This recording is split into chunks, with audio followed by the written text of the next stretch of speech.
Sa libreng opera, naghangyod ang hatagan ng serbisyo sa medical surgical mission ni Governor Pambari 4 dinhi sa Danau City.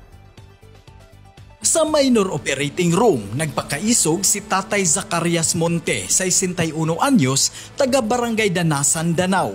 Gioperahan ang bukol nga nitubo sa iyang tangkugo sa Medical and Surgical Mission ni Governor Pambari 4 sa Danau City. Dako ang pasalamat ni Tatay Zacarias nga naoperahan na gyud ang duha na katuig niya nga bukol. So, daghang salamat Palipatro bilang nakuha na akong bugol sa ngayon. Salamat katang siya katarangan ni Redapit.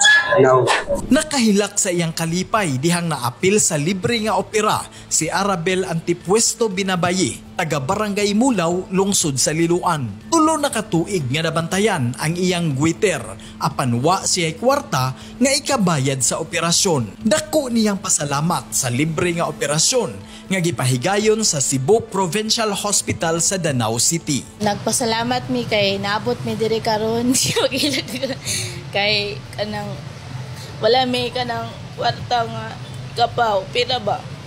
Yeah, karon nga na free. Salamat kayo do. Salamat kayo ma'am nga naabot mi diri karon tungod sa imong kanang plano diri sa kanang namo. Na yung mga ingunani yung mga gipamati nga wala joy mga part ang ikapaupir.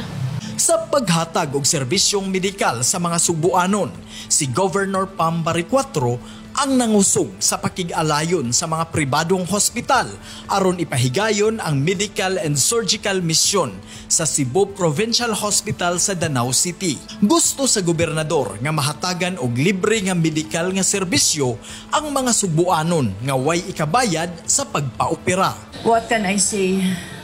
This is an act of God.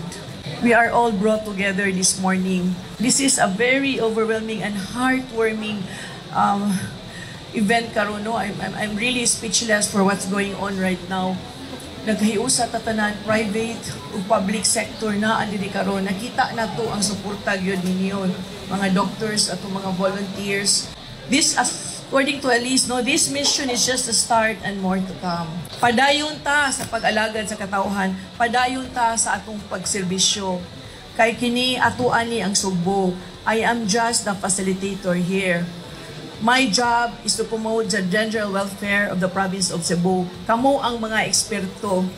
So I rely sa inyong guidance, especially sa medical care.